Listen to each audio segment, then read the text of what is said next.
আসসালামু আলাইকুম রহমতুল্লাহি ওয়া বারাকাতুহু। প্রায় দেড় যুগ পর গতকাল বাংলাদেশ এবং ভারতের পররাষ্ট্র সচিব পর্যায়ের একটি বৈঠক অনুষ্ঠিত হলো ঢাকায়।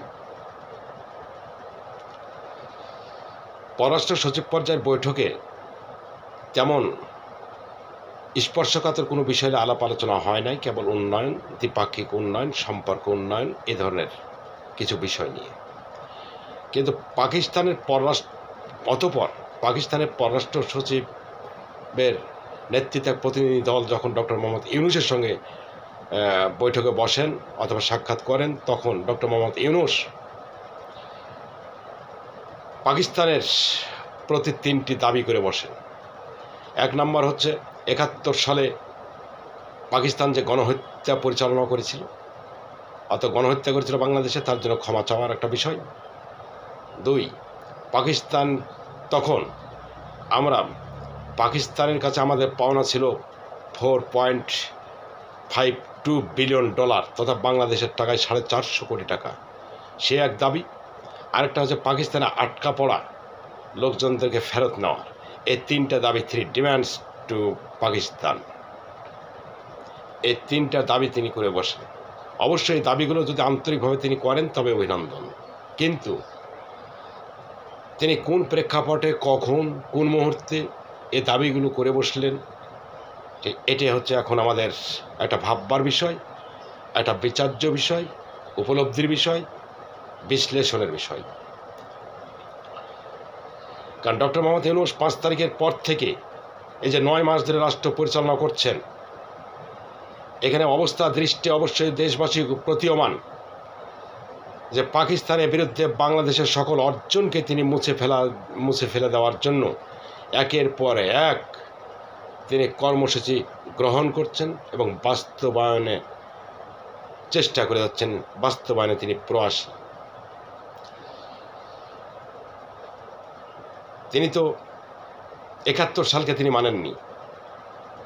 ৭২ সালের সংবিধান, জাতীয় পতাকা, জাতীয় সঙ্গীত, ৫২ সালে ভাষা আন্দোলন, ৫৪ সালের যুক্তফ্রন্ট নির্বাচনের, ৬২ শিক্ষা কমিশন আন্দোলন, ৬৬ 6 দফা আন্দোলন, ৬৯ গণ অভ্যুত্থান, তিনি কোনোটাকেই গুরুত্ব দিচ্ছেন না। সব কিছুকে মুছে ফেলে দেওয়ার জন্য তিনি রিসেট বাটন চাপ একটা সূত্র আবিষ্কার করেছিলেন। কিন্তু আজকে দেশের ৮৫% লোকের প্রতিরোধের মুখে তিনি হয়তো তা করতে পারলেন না। কিন্তু ইউনূস সাহেব কথা বললেন কখন? যখন তার এই 9 মাসের কর্মকাণ্ডে, যখন তার গায়ে লেগে গেছে রাজাকারের তকমা, যখন তার গায়ে লেগে গেছে পাকিস্তানের সাথে গভীর প্রেম, তারপর অন্ধকারে পাকিস্তানের সাথে তার সম্পর্ক, পাকিস্তানের সাথে সখ্যতা, এবং যে ভারত পরবর্তীতে যদি আমাদের জন্য কিছু খারাপ কিছু করে থাকে, তাহলে তার জন্য অবশ্যই প্রতিবাদ আমরা জানাই এবং জানানো উচিত।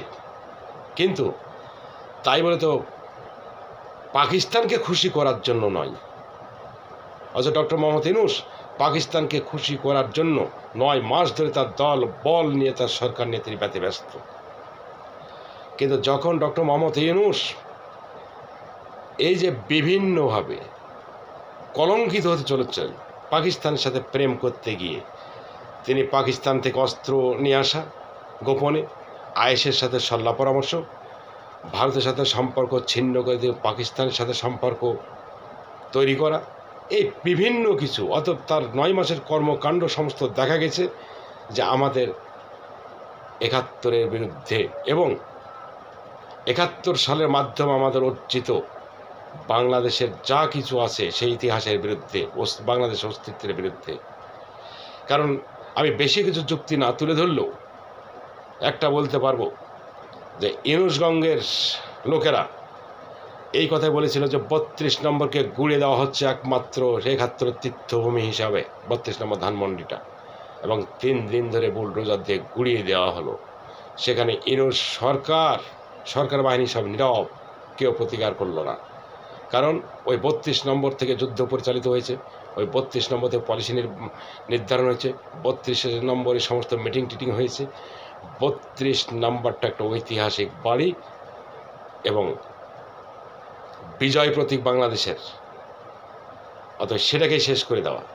কিন্তু এই বিভিন্ন কিছু ভিত্তি যখন ইউনূস দেখেছে যে আমার সমস্ত কর্মকাণ্ডে আমি কলঙ্কিত, তখন তিনি এই কলঙ্ক থেকে বাঁচার জন্য, শরীর থেকে কলঙ্ক মোছার জন্য তিনি এই যে পাকিস্তানের ৭১ সালে পাকিস্তান যে গণহত্যা চালিয়েছিল, পাকিস্তানকে ক্ষমা চাইতে বলো, যাকে এইটুক প্রাপ্তি যে পাকিস্তান যে গণহত্যা চালিয়েছে এটা ইউনূস, ডক্টর মোহাম্মদ ইউনূস দেশবাসীর সামনে স্বীকার করে নিয়েছিল ওই মিটিংয়ের মধ্য দিয়ে। আজকে গণহত্যার কথা বলছে, কিন্তু ডক্টর ইউনূসের এটা আমি বলবো অবশ্যই যে কোনো বিচারে আন্তরিক বলবো না, এটা কেবল আইওয়াশ বলবো। কারণ পাকিস্তানি সেনাদেরকে যারা সহযোগিতা করেছিল তারাই ডক্টর ইউনূসের বুদ্ধিজীবী, তারাই তাদের কাঁধে ইউনূস ভর করে আছে, তাদের পলিসি ইউনূস বাস্তবায়ন করে যাচ্ছে, এবং পরোক্ষভাবে তারাই সরকারে আছে এবং ইউনূস তাদের দ্বারাই পরিচালিত। সে বাংলাদেশ জামাতে ইসলাম, তখন যে বাংলাদেশের জামাতে ইসলামের কিছু নেতা তাদের একক সিদ্ধান্তে পাকিস্তানের পক্ষ অবলম্বন করছিলেন তা নয়। কারণ জামাতে ইসলামের সাংগঠনিকভাবে সিদ্ধান্ত ছিল যে ৭১ সালের মুক্তিযুদ্ধের বিপক্ষে অবস্থান, ৭১ সালের মুক্তিযুদ্ধে বাংলাদেশের বিপক্ষে অবস্থান এবং পাকিস্তানের পক্ষ অবলম্বন করা, যেন পাকিস্তানের পরাজয় এখানে কোনোভাবেই না ঘটে। যার জন্য গোটা দেশব্যাপী এরা ওই পিস কমিটি, রাজাকার, আল শামস এরকম বিভিন্ন বাহিনীতে বিভক্ত হয়েছিল এবং যার যার ক্ষেত্র মতো তারা পাকিস্তানের সেনাবাহিনীর সহযোগিতা করে গোটা দেশব্যাপী গণহত্যাযজ্ঞ চালিয়েছিল এটা পাকিস্তান। তাহলে পাকিস্তান যদি গণহত্যার জন্য ক্ষমা চাইতে হয়, তার পূর্বে আজ বাংলাদেশে এই জামাতে ইসলাম রাজনীতি করছে, তারা কি গণহত্যার অভিযোগে অভিযুক্ত হবে না? তাহলে ইউনূস কেন জামাতে ইসলামকে ক্ষমা চাইতে বলছে না? আজ ১,০০০ ছাত্র,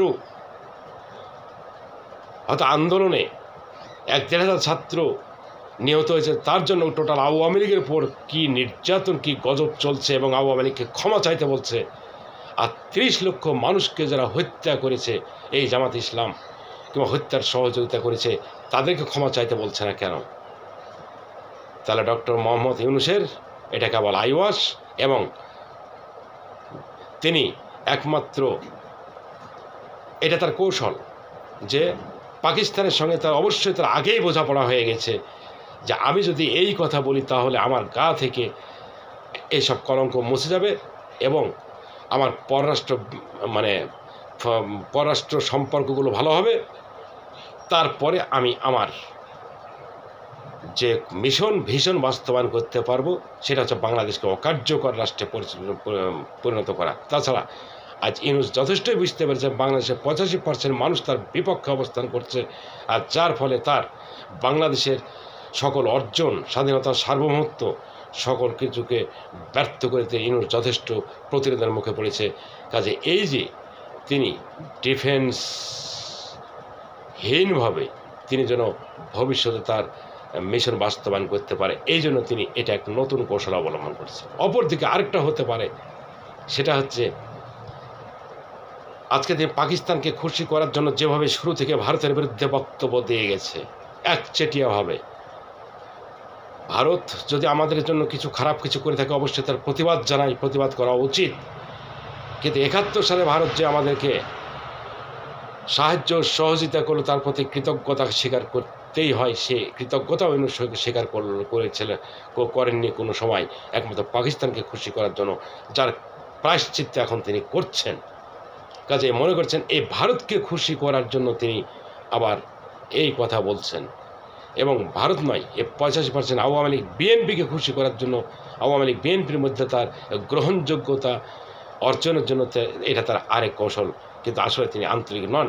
যদি আন্তরিক হতেন তাহলে জামাত ইসলামকে তিনি এখন ছুঁড়ে ফেলতেন এবং জামাতকে প্রথমে বলতেন যে ক্ষমা প্রথমে আপনাদেরকে চাইতে হবে। কারণ আজকে পাকিস্তানকে গণহত্যার জন্য ক্ষমা চাইতে বলছে, কিন্তু তিনি জামাতকে বলছেন না কেন? যে জামাতকে নিয়ে তিনি রাজনীতি করছেন, যে জামাত যেন আরও বিকশিত হয় তার জন্য তিনি যে পৃষ্ঠপোষকতা জামাতে দিয়ে যাচ্ছেন, সে বিষয়ে কথা নাই কেন? অতএব দেশবাসী সাবধান, এ ব্যক্তি অত্যন্ত ধুরন্ধর। আর কতখানি ধুরন্ধর সে জানেন যে তিনি গ্রামীণ ব্যাংক প্রতিষ্ঠা করে বিভিন্ন জায়গা থেকে ডোনেশনের টাকা এনে অত্যন্ত খেটে খাওয়া মানুষের মধ্যে তিনি লোন দিয়ে আজকে সে মানুষগুলোকে শোষণ করে তিনি আজকে বিলিয়নপতি হয়েছেন। আল্লাহ হাফেজ।